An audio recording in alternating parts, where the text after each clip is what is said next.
It is my pleasure then to invite Mrs.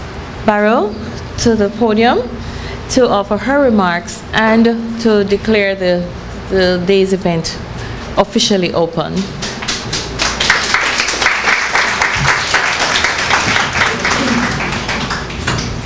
Good morning. Protocol haven't been established.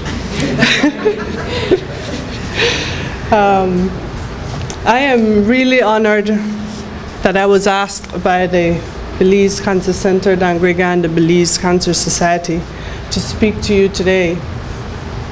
I am, of course, also looking forward to hearing about the services as well as future plans and activities.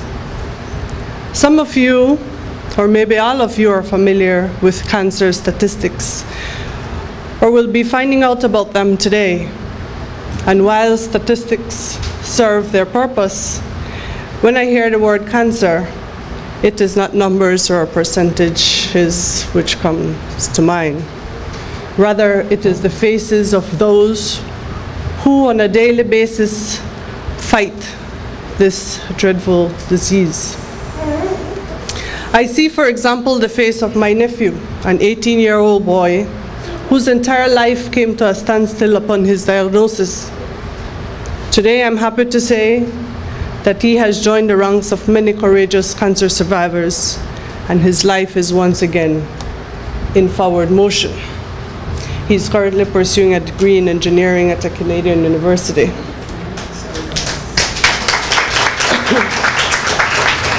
However, the joy of his successful battle is tempered by sadness at the memory of another friend of mine who did not survive her fight.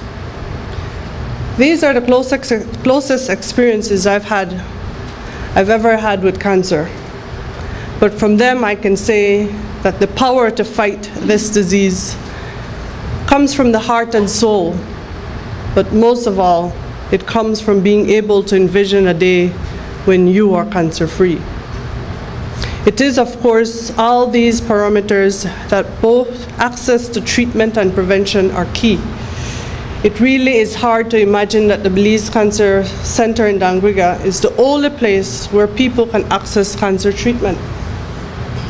What is even more commendable, though, is that clients are welcome irrespective of their ability to pay.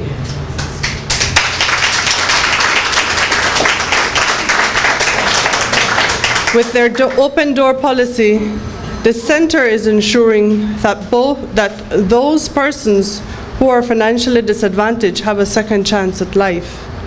Before the center's existence, patients were forced to incur even greater expenses by traveling to neighboring countries for treatment. And so I'm happy to note that soon there will be another option, particularly for children stricken with cancer, the Pediatric Intensive Care Unit. Although the Carl Hirschner Memorial Hospital is a national referral hospital for children of Belize, it lacks a pediatric intensive care unit, and the staff is left to do the best they can with what they have. I would like to see that change. And for about a year now, I have been collaborating with the Ministry of Health and the administration of the Carl Hirschner Memorial Hospital to establish a pediatric intensive care unit. This new unit, which will be built on the grounds of the KHMH, will offer critical care to children afflicted with serious illnesses, including cancer. This will allow them to get first-rate treatment without parents having to bear the financial burden of traveling abroad.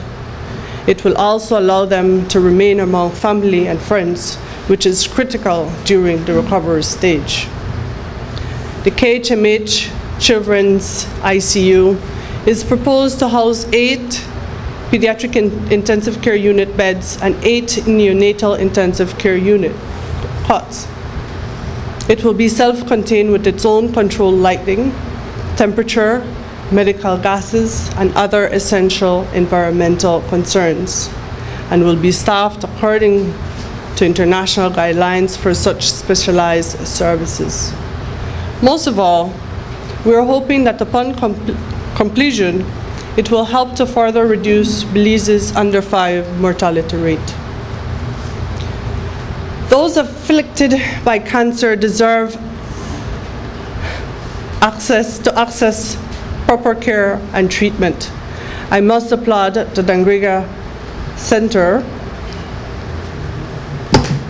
founders, Mr. Lone Pascasio and Dr. Grant. Please give them a warm applause for their commitment to helping and supporting cancer victims even with the challenges their organizations are facing. And of course, I can't leave out the Belize Cancer Society and the Board of Directors. They do an amazing job in creating awareness, and I would really like to applaud them for that. Ladies and gentlemen, we all know that cancer does not discriminate. It does not care if you're young, if you're old, if you're black, if you're white, if you're rich, or if you're poor. I, as well as you, know all too well about the lives that shattered and the families devastated by these 3 words: you have cancer. We all know about some of the happy endings, but we know all too well about the sad ones. Do you believe we can change that? I do. Let's make sure our mothers, fathers, uncles, aunts, brothers, sisters, our children, everyone gets screened.